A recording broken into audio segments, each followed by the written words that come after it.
Hello fellow book lovers, my name is Giselle and welcome to the Adventures of Giz. Today I'm going to be talking about my August book haul and I'm really excited for this because I got some good books this month.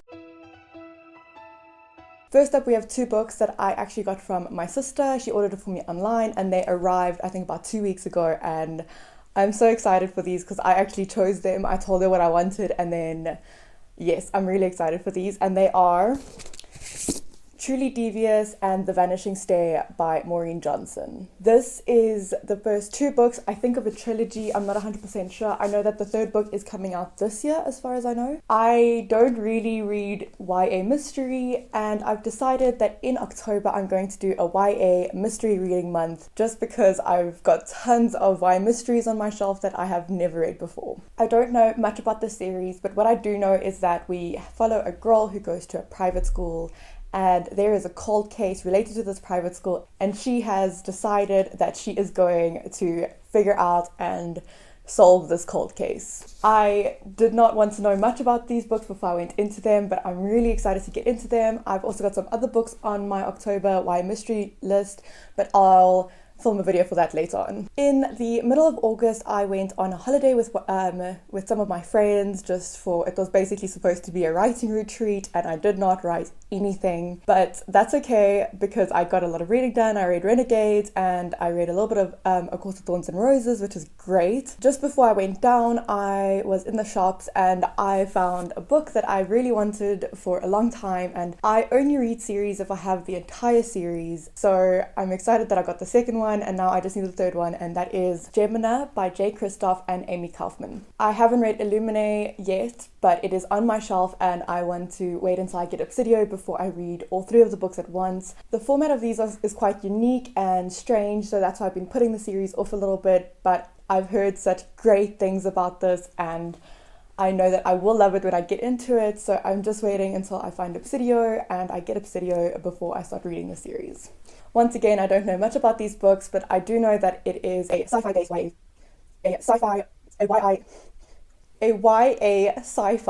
As far as I know, we follow some teenagers as they start rebelling against a tyrannical system.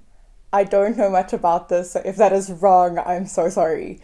But I'm excited to read this. I want to go into it completely blind, not knowing what's going on, and I'm excited for this really unique format. Then I got a couple of books from a exclusive book sale, and I got quite a lot from that sale, and they're all really good books that I've wanted for a long time. I had to budget though. That is why there aren't as many. That's why they're not like 50 on the pile. First up we have a sequel which I'm really excited for but I haven't read the first book yet, and it is God's Grave, which is the sequel to Nevernight, and this is by Kristoff. These books are very dark. I think they fall into the new adult category. My best friend is currently reading them and I'm really excited because she has been in love with it. She says it's hilarious but really dark and sadistic and great. I know that I will really enjoy them, so I'm excited for that. I'm also excited to read this sometime this year because Dark Dawn is being released soon, and like I said, I like reading a whole series at once, so I'm going to wait until Dark Dawn before I get into Nevernight, and I feel like I'm going to love these books. Next up we have a book that I'd seen every now and then in Goodreads, and then I was watching Emma Books' recommendation video, I think. I don't know what video it was, and she speaks about this book quite a lot, so I'm really excited to get to it, and it is Ace of Shades by Amanda Foody. Now, Ace of Shades looks great. It gives me that dark, rebellious Sin City vibes, but I am going to be doing a buddy read for this in September. In this book, we follow a girl called N as she goes to the city of New Rains to figure out what happened to her mother after her mother goes missing. This book and the synopsis gives me Ketterdam vibes from Six of Crows, and Six of Crows is one of my favorite settings that I have read in a long time, so I'm really excited to get to this because it gives me the same dark, dingy city vibes, and I really like that. The next book I got was a book from an author that I haven't actually read yet, but I really want to because I know that he is an amazing writer and I'm really excited to read his books. I recently just bought another book by him, but anyway, it is More Happy Than Not by Silveira.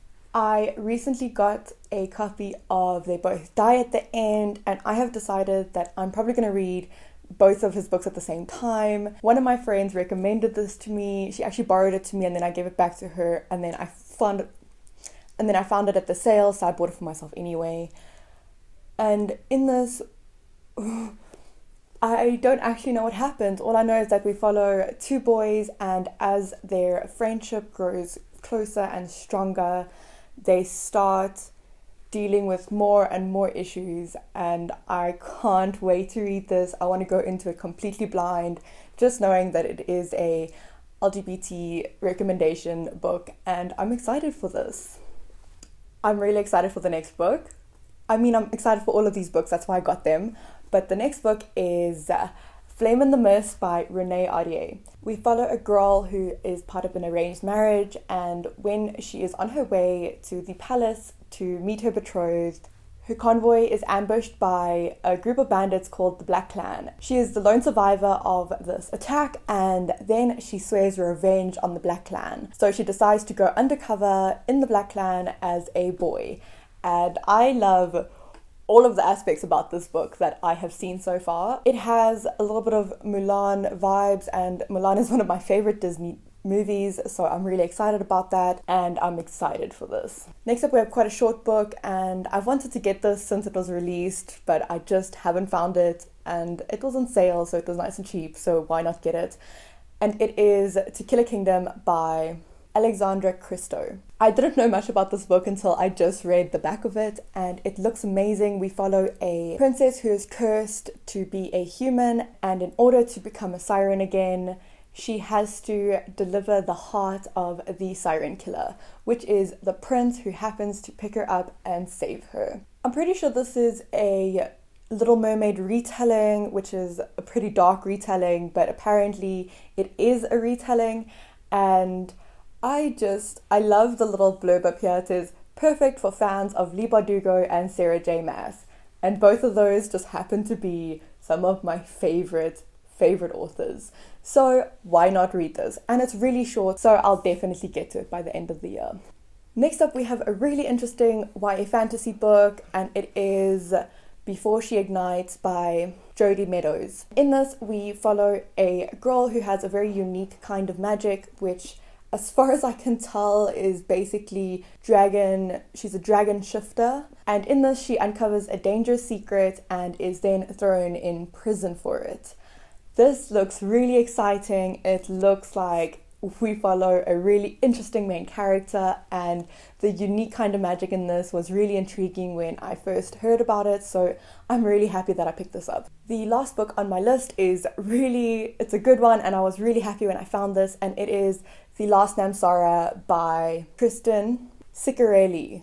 We follow a girl who is a dragon slayer, and her kingdom thinks she is this evil killer, and in order to keep her kingdom from falling apart, she needs to marry a cruel, vicious man. Asher does not want to marry this cruel commander of her father's army, and the kingdom offers her a way out by giving her a really difficult, almost impossible task to do in order to stop this wedding. This book looks really exciting. It seems to have all the things I look for in a good fantasy book, and I love the cover as well. They're these little gold flakes. I don't know if you can see them. They're so gorgeous, and it's actually a pretty short read, so I don't think it'll take me long to read this. I think I'm going to read this in September, but let's see how it goes. After this haul, I'm officially on a book buying ban, so there will be no more books for me. If there are any books here that you read, which ones were your favorites? Are there any ones you recommend I read sooner than later? Let me know down in the comments, and if you like this video, give it a thumbs up. Thanks for watching. Have a good day.